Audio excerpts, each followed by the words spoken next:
Struggle for Independence 1919 to 1947. After the First World War 1914 to 1918, the national movement in India became more vigorous because of the hollowness of the British promises made during the war. Another reason was the anti-imperialist policy of the new Russian government, which came into being in Russia after the Russian Revolution of 1917. With the arrival of Mahatma Gandhi on the political horizon of India, the national movement became still stronger and more mass-based. Under his enlightened guidance, a new and unparalleled phase in the history of the country's freedom struggle began. Role of Mahatma Gandhi in freedom struggle. One of the greatest men in the history of India is unarguably Mahatma Gandhi. The way he gave shape and character to India's freedom struggle is worthy of a standing ovation. He sacrificed his own life for the sake of his country. Mahatma Gandhi played a pivotal role in the freedom struggle of India. His non-violent ways and peaceful methods were the foundation for gaining independence from the British. Mahatma Gandhi was born as Mohandas Karamchand Gandhi on 2nd October at Porbandar, located in Gujarat. He went off to South Africa after marriage and worked as a barrister there for 20 years. In South Africa, he had his first brush with apartheid. Once while he was traveling in a train, he was thrown out of the first-class compartment despite having a ticket. This made him swear that he would do his best to erase apartheid from the face of this world. He went back to India only to find that his own country was being ruled by the British and his fellow citizens were being treated harshly by the British. Like other great men in history, Gandhi took his time to grow and develop his techniques to ensure that his actions made an impact. His faith in different religions was commendable. He listened to the teachings of Christianity, and with the same belief and faith, he read the Hindu scriptures. He was brutally honest and truthful, and this helped him throughout his life. Some of the major movements and freedom struggles led by him are discussed here. Non-cooperation movement. One of the first series of the non-violent protests nationwide was the non-cooperation movement started by Mahatma Gandhi. This movement officially started the Gandhian era in India. The non-cooperation movement was basically aimed at making the Indians aware of the fact that the British government can be opposed, and if done actively, it will keep a check on them. Thus, educational institutions were boycotted, foreign goods were boycotted, and people let go of their nominated seats in government institutions. Though the movement failed, Indians awakened to the concept of going against the British. Civil disobedience movement. Gandhiji again took off with another non-violent movement known as the civil disobedience movement. This movement was more active than the non-cooperation movement and brought about a revolution of sorts. This movement aimed at bringing the British administration to a stop by withdrawing support from everything. There were agitations against land revenue, abolition of salt tax, cutting down military expenditure, levying duty on foreign cloth, etc. A very important movement was that of Salt Satyagraha, where Gandhiji undertook the Dandi March as a protest against the salt tax. The Rowlatt Satyagraha, 1919. During World War I, a series of laws had been imposed by the British government in order to maintain public order. Even after the war was over, the government decided to continue with those measures. The Rowlatt Act, passed in 1919, sought to make wartime restrictions permanent and provided for imprisonment of any person without trial and conviction in a court of law. Gandhiji launched a satyagraha protesting against this law. A countrywide campaign against the act followed in April 1919, and Gandhiji was taken into custody. However, the campaign had its most severe impact in Punjab, where the Jallianwala Bagh massacre occurred. The Quit India Movement. The Quit India Movement was launched under the leadership of Mahatma Gandhi in August 1942.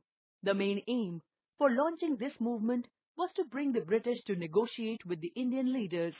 It was a call for immediate independence of India, and the slogan of "Do or Die" was adopted for the same. However, the leaders were arrested soon after Gandhi's speech and were put in jail by British officials.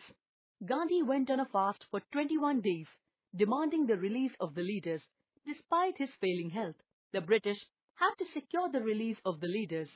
India's independence. After the Quit India movement, the freedom struggle got even more intense and passionate. Entire India was united together in the movement for freedom. Everyone contributed what they could in the freedom struggle. The cry of Purna Swaraj, or complete independence, was raised. After much sacrifices and efforts, India gained its independence on 15th August 1947. The ideas of Gandhi. A number of influences shaped the ideas of Gandhi in his autobiography. However, the greatest lessons of his life he learned from his own actions and experiences.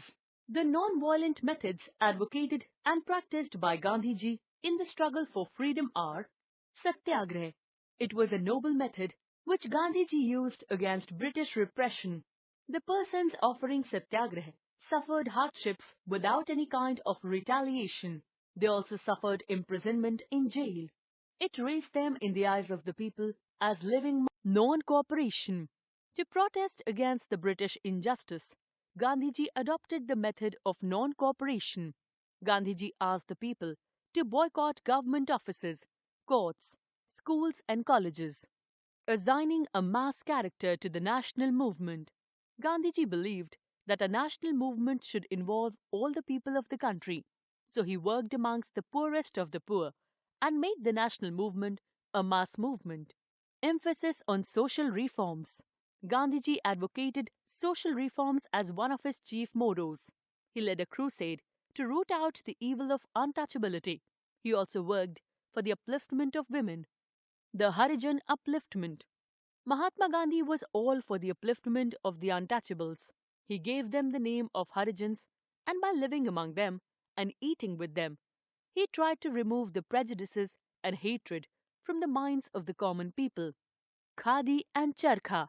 For the upliftment of the rural masses, Mahatma Gandhi advocated the use of khadi and adopted charkha as the symbol of national movement. The boycott of foreign goods and picketing of shops selling foreign goods became a part and parcel of the national movement. Hindu-Muslim unity. Gandhiji firmly believed that unless both Hindus and Muslims joined together, India would never get freedom. So he advocated Hindu-Muslim unity and even laid down his life for his cause. The system of election was changed from indirect to direct one, but it allowed the Sikhs, the Anglo-Indians, and the Europeans to elect their own representatives. This further encouraged communalism. Jallianwala Bagh incident. On 13th April 1919, a huge public had gathered in Jallianwala Bagh at Amritsar to protest against the arrest of leaders. It was a peaceful meeting. General Dyer, however, locked the entrance gates of the park and without any warning ordered to fire. About 1,000 persons were killed and 2,000 got injured in the stampede. This incident shocked the entire country. Rabindranath Tagore renounced the title of knight in protest. The Jallianwala Bagh tragedy combined with the Khilafat agitation brought Gandhiji to the forefront of Indian politics. The Khilafat movement, 1919 to 1924. The Khilafat movement was a significant Islamic movement in India during the British rule.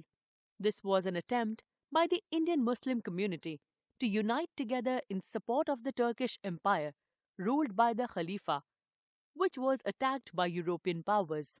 The Muslims considered the Khalifa as the custodian of Islam under the leadership of prominent Muslim leaders, notable one being Maulana Abul Kalam Azad. They launched the Khilafat movement in most parts of North India. The Khilafat movement, aimed against the British government, received the support of Mahatma Gandhi, who related his non-cooperation movement with it. The main objective behind this move was to enlist the support of the Muslim community into his movement, which addressed the issue of Swaraj, self-government.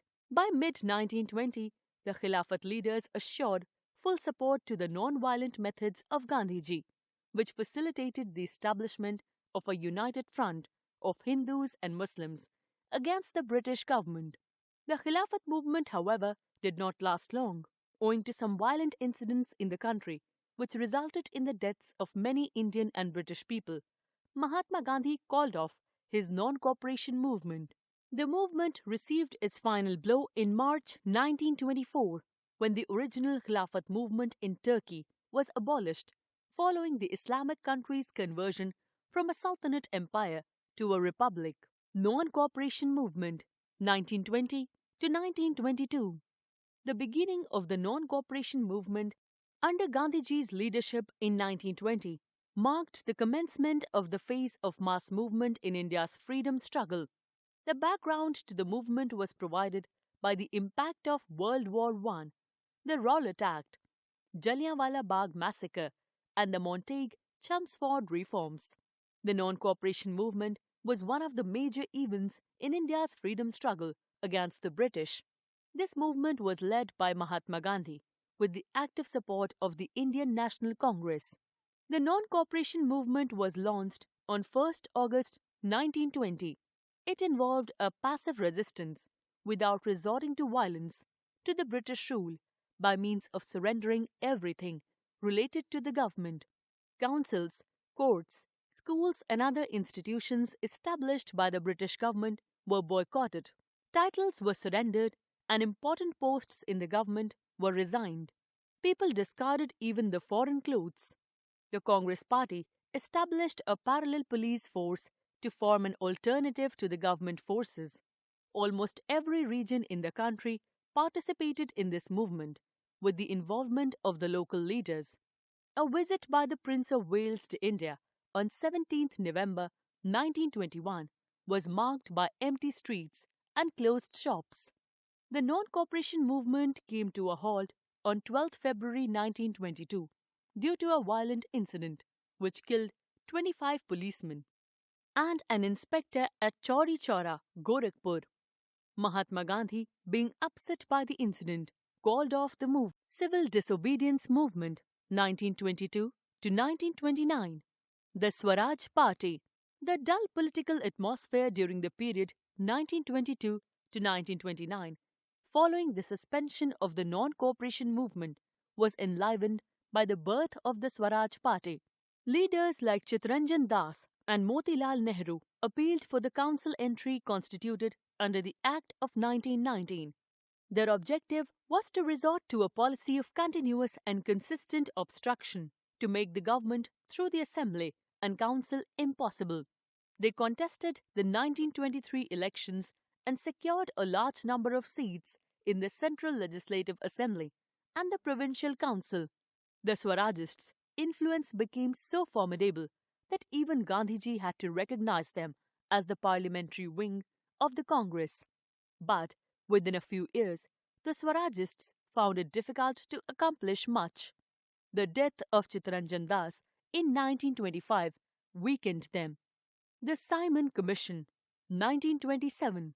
The British government set up the Simon Commission in November 1927 with the objective of evaluating the execution of Government of India Act of 1919.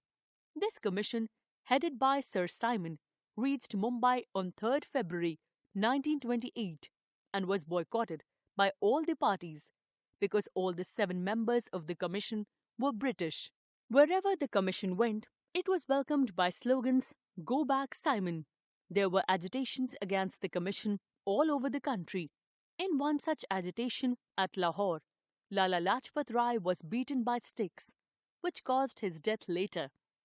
It sent shock waves throughout the country. Nehru Report, 1928. It was considered as the Indian response to the report of Simon Commission. The Nehru Report outlined the features of an agreed constitution of India. It called for India the Dominion status within a year as the next immediate step. However, in its Madras session held in 1927, the Congress had declared complete independence as its goal. In this context, the Congress's acceptance of the goal of Dominion status, as laid down by the Nehru Report was considered as a step backward. The younger generation of the Congress, led by Jawaharlal Nehru and Subhash Chandra Bose, were particularly unhappy with the change in Congress position. Thus, the Congress finally dropped the Nehru Report in 1930 on the ground that all the political parties had not accepted it. Significant development between 1928 and 1930. The year 1928 witnessed some remarkable development. In all, there were more than 200 strikes in India during 1928. The most successful among these was the Bardoli Satyagrah, led by Vallabhbhai Patel in Gujarat in 1928, which earned him the title of Sardar. Besides, there was the Hindustan Republican Association, formed by Chandrasekhar Azad and Bhagat Singh in 1928. Its main objective was to establish India as a socialist republic. Lahore session of the Congress and demand for complete independence. 1929. Under the changed atmosphere due to the death of Lala Lajpat Rai, a historic session of the Congress was held in Lahore under the presidentship of Pandit Jawaharlal Nehru. This session is very important in the history of the freedom struggle. First, Pandit Jawaharlal Nehru became the president of this Congress session, which showed the new leaders who stood by the ideals of socialism and democracy had become quite influential in the Congress. Secondly, it was at this session that the Congress adopted the resolution which demanded complete independence for India. In addition, it was in this session that it was decided to launch a civil disobedience movement to achieve complete independence. Further, it was also decided that 26th January should be observed as the Independence Day every year, all over the country, and consequently, 26 January 1930 was observed as the first Independence Day. The same day is now being observed as the Republic Day since 1950. Revolutionary movement in India during 1920s and 1930s. The revolutionaries in northern India, organized under the leadership of the old veterans Ram Prasad Bismil, Jogesh Chatterjee, Chandrasekhar Azad, and Sachindranath Sanyal, whose Bandi Jeevani served as a textbook to the revolutionary movement. They met in Kanpur in October 1924 and founded the Hindustan Republican Association (HRA) to organize armed revolution to overthrow colonial rule and establish in its place a federal republic of the United States of India. Gopinath Saha, in January 1924, tried to assassinate Charles Taggart, the hated police commissioner of Calcutta. By an error, another Englishman named Day was killed. Gopinath Saha was arrested and executed despite large-scale protests. The most important action of the HRA was the Kakori train episode. On 9th August 1925, 10 men on the 8-down train at Kakori, an obscure village near Lucknow, looted its official railway treasury. The government reaction was quick and hard.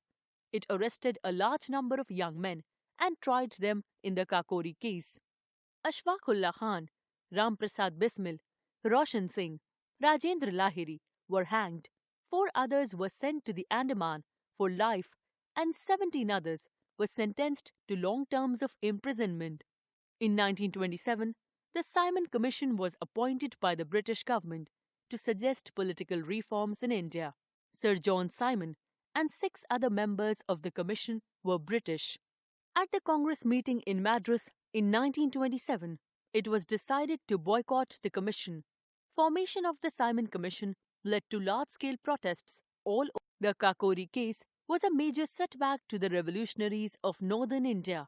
But soon, young men such as Bijoy Kumar Sinha, Shiv Verma and Jaidev Kapoor in UP, Bhagat Singh, Bhagwati Charan Vora and Sukhdev in Punjab set out to reorganize the HRA under the overall leadership of Chandrasekhar Azad. Finally, nearly all the major young revolutionaries of northern India met at Firoz Shah Kotla ground at Delhi on 9th and 10th September 1928, created a new collective leadership adopted socialism as their official goal and changed the name of the party to Hindustan Socialist Republican Association (HRSA). Lala Lajpat Rai died as the result of a brutal lathi charge when he was leading an anti-Simon Commission demonstration at Lahore on 30th October 1928. The romantic youthful leadership of the HRSA saw the death of this great Punjabi leader, popularly known as Sher-e-Punjab, as a direct challenge. On 17 December 1928, Bhagat Singh, Chandrasekhar Azad and Rajguru were hanged at Lahore. Bhagat Singh and Batukeshwar Dutt threw a bomb in the Central Legislative Assembly on 8th April 1929, protesting against the passage of the Public Safety Bill and Trade Disputes Bill that would reduce the civil liberties of citizens. The aim was not to kill, for the bombs were relatively harmless. The leaflet threw away into the assembly hall said, "If the deaf are to hear, the sound has to be very loud."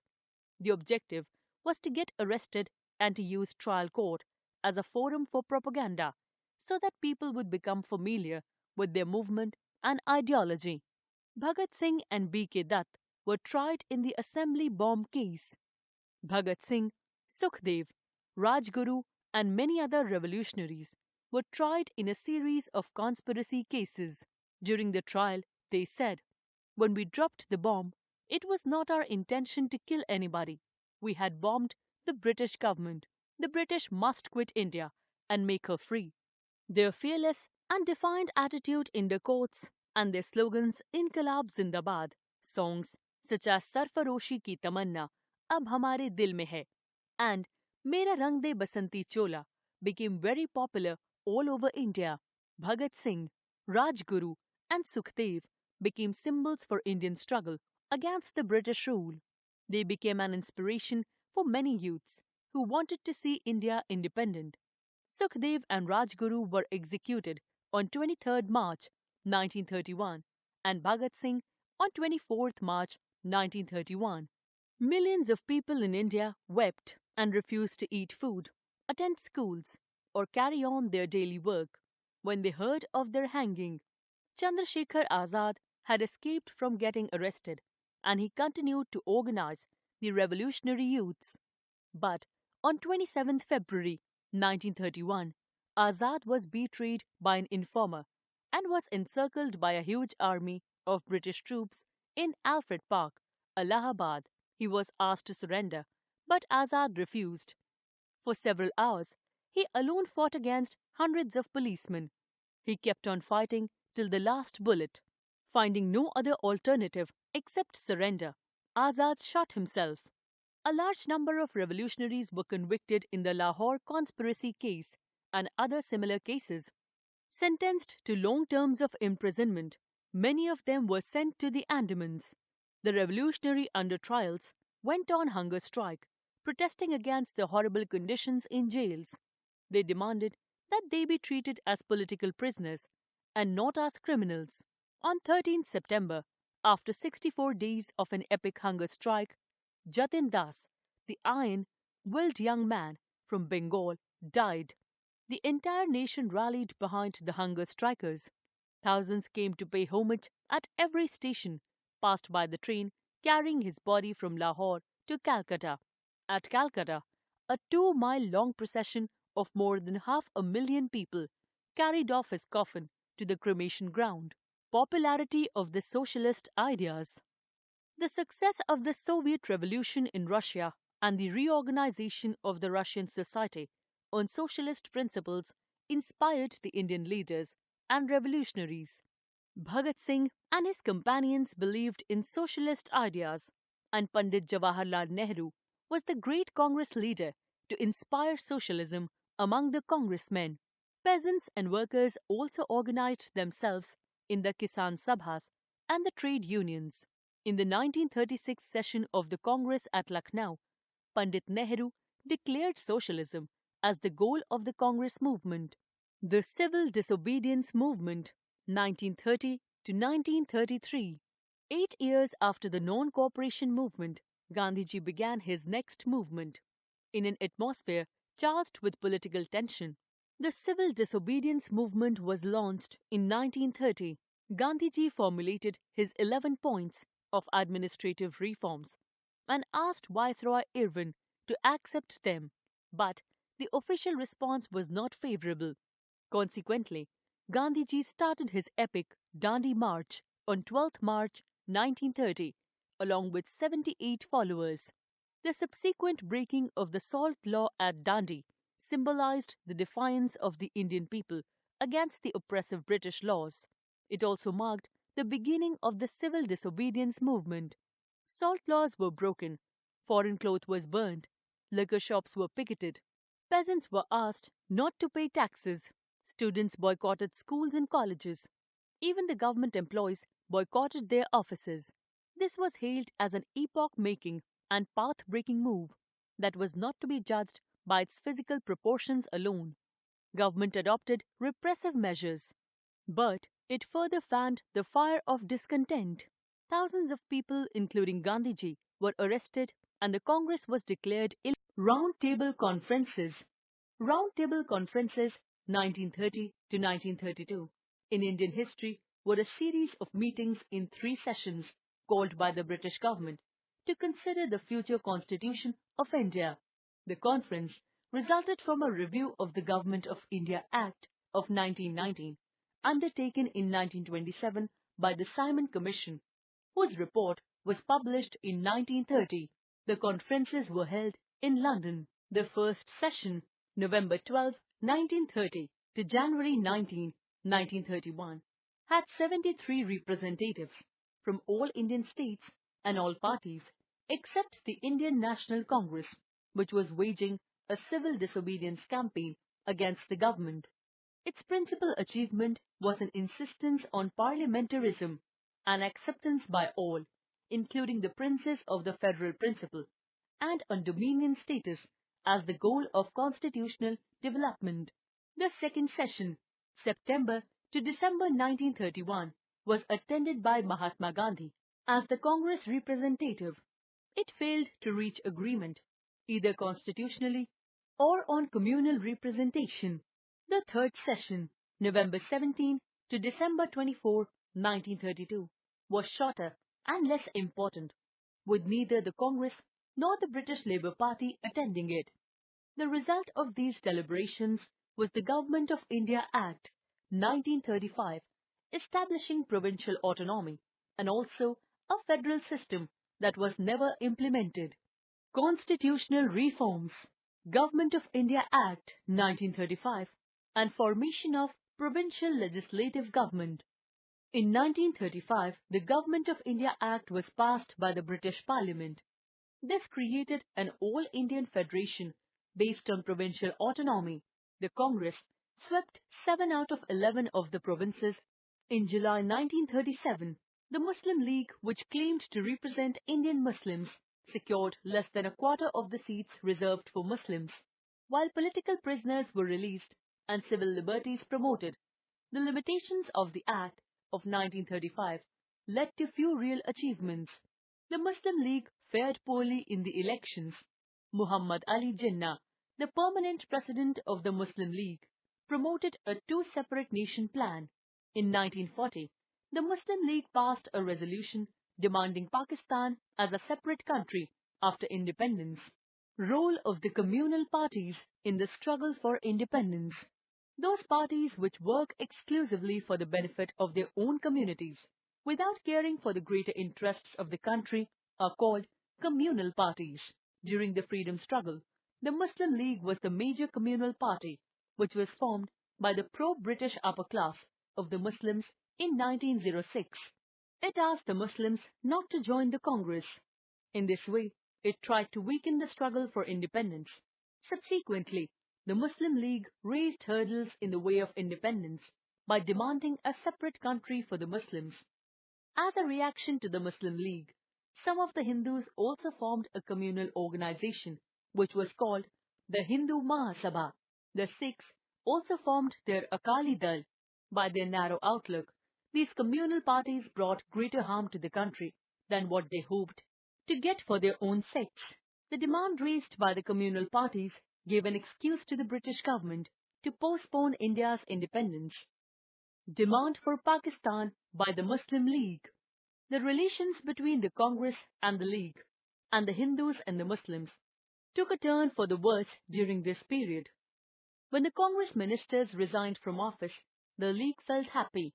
It celebrated 22nd of December 1939 as the Day of Deliverance. M.A. Jinnah's two-nation theory began to find favor with the Muslims when the annual session of the League was held at Lahore in 1940. It passed a resolution demanding a separate homeland, that is Pakistan, for the Muslims, because it thought that the Hindus and Muslims were two separate nations. The British encouraged Muslim communalism to weaken the national movement. The Cripps Mission, 1942. During the World War II, Britain was anxious to have full and active cooperation of India. The Japanese threat was looming large on the southeastern frontier of India. There was also the threat of the Indian National Army, which was stationed in Rangoon for an attack on India. Thus, Sir Strafford Cripps, a member of the British War Cabinet, was sent to India with the objective of offering some firm promises to the Indians for the future and a fuller measure of self-government for the present. The Cripps proposal offered dominion status immediately after the war, including a right of succession. A constituent assembly was also proposed. However, almost all the parties rejected this proposal for different reasons. The Quit India Movement, 1942. The failure and disappointment with the Cripps mission once again created frustration in the country. Thus, on 8th August 1942, the Congress gave a call for Quit India at a meeting in Mumbai. A resolution was adopted demanding the end of British rule and immediate setting up of a national government. This resolution was accompanied by Gandhiji's call for a do or die. Soon, all the top Congress leaders were arrested. The result was a massive outbreak of agitations, followed by severe repression by the government. Nearly 1,000 people were killed in police firing, several thousands more wounded, and about 70,000 were put behind bars. In 1944, Gandhiji was, however, released, and the Quit India resolution was Rise of Subhash Chandra Bose in Indian Freedom Movement. Subhash Chandra Bose was born in 1897. He was selected for Indian Civil Services, but resigned from it and returned to India in 1921. He joined Swarajya Party of C.R. Das in the Gaya session of the Congress in 1922. In 1930, he was elected mayor of Calcutta and became a prominent leader of Indian freedom movement. During 1933 to 36, Subhash Bose met several prominent European leaders and tried to persuade them to help India in its freedom struggle against British colonialism. Many people questioned Gandhiji's leadership. Subhash Chandra Bose and Vithalbhai Patel, brother of Sardar Patel, in a strong statement had said in 1933 that Mr. Gandhi as a political leader has failed and called for a radical reorganization of the Congress on a new principle with a new method for which a new leader is essential. Subhash Chandra Bose returned to India in 1936 and was arrested. In 1938, he was elected as the president of Indian National Congress and made the historic speech in Haripura Convention. Subhash Chandra Bose brought new ideas to the Congress and wanted a quick move towards launching a freedom struggle. Gandhi and Nehru were in favor of helping British during the World War II and against any serious movement that could harm British war efforts. Subhash Chandra Bose strongly opposed this idea. Sardar Patel, Rajendra Prasad, J.B. Kriplani, Jawaharlal Nehru and Gandhi supported Pattabhi Sitaramaiah as a candidate for the post of Congress President against Bose in 1939. Subhash Chandra Bose was elected on 29th January by 1,580 votes against 1,377. Gandhi declared that Pattabhi's defeat is my defeat. Not wanting to embarrass these leaders and due to strong policy differences with Gandhi and Nehru, Subhash resigned and formed a new organization, Forward Bloc. Subhash Chandra Bose later became the President of Indian National Army, which played a crucial role during the last part of Indian freedom movement. The period between 1942 and 1945 was dominated by the political activities of Subhash Chandra Bose. Bose represented the radical face of the Congress. Despite Gandhiji's opposition, he had been its president twice, 1938 and 1939. Bose secretly left India in March 1941 and arrived in Berlin. From there, he went to Japan, where under the initiative of Ras Bihari Bose and Captain Mohan Singh, he had raised the Azad Hind Fauj, or the Indian National Army, INA, comprising the Indian soldiers of the British Army captured by the Japanese in the war. Bose infused new life into this army and came to be known as Netaji. He also gave the famous battle cry, Delhi Chalo. The INA, along with the Japanese army, was able to come up to the eastern frontier of India and hoist the Indian national flag at Kohima in March 1944. But with the defeat of Japan in 1945, the INA collapsed. Many of its soldiers were arrested. Subsequently, the government instituted their public trial at the Red Fort. This roused the people's patriotic emotions. As a result, despite being convicted, the sentences of the INA leaders were remitted, and soon they were set free. Around this time, the wave of unrest also spread to the Royal Indian Air Force and the Navy. Thus, it became quite clear that the British Empire could no longer depend on Indian military personnel. This realization hastened the process towards the country's freedom. India towards independence. The last 5 years that preceded the country's attainment of independence were filled with a lot of struggle, sacrifice, and unexpected developments. Particularly, this phase saw the sharpening of communal forces. Various plans to divide India and then grant it independence were made. The movement of 1942 was no doubt suppressed by brute force, but it proved that the days of the British Empire were numbered. The world scenario had also changed. The Allied powers had come out victorious in the war. It proclaimed the death of fascism and Nazism. The death of imperialism was therefore inevitable. The picture in India too had changed. The Indian masses had become absolutely hostile to the British rule. During the war, the imperial exploitation had crossed all limits. There was widespread inflation. People's poverty reached rock bottom, and everywhere there was acute economic distress. A great famine also struck Bengal at the end of the war, in which lakhs of people died. Wavell succeeded Linlithgow as the viceroy in 1943 and faced two demands. The British should quit India, and the Muslim League, led by Jinnah, demanded that the British should divide India and quit. Wavell called the representative of the two parties at a conference in Shimla in 1945 to discuss a new plan for a possible political settlement. However, the communal deadlock wrecked the Wavell plan too. The Cabinet Mission, 1946. General elections were held in England after the war. The Labour Party came to power, and Mr. Attlee became the Prime Minister of England. He sent the Cabinet Mission to India in March 1946 to settle with the Indian leaders the terms of transfer of power to the Indians. It consisted of 3 members of the British Cabinet, Lord Pethick Lawrence, Sir Stafford Cripps, and A.V. Alexander. It put forward its proposals in May 1946. It suggested that there should be a Union of India consisting of British India and the states, which could deal with foreign affairs, defence and communication. The Union should have an executive and a legislature consisting of the representatives of British India and the Indian states. The provinces could form groups with common executives and legislatures. A constituent assembly was to be set up to draft a new constitution for India. An interim government of all parties was to be established at the centre till the new constitution was framed. These proposals were definitely better than those of the Cripps Mission, so far as they held the promise of a responsible government and drafting of a new constitution for free India.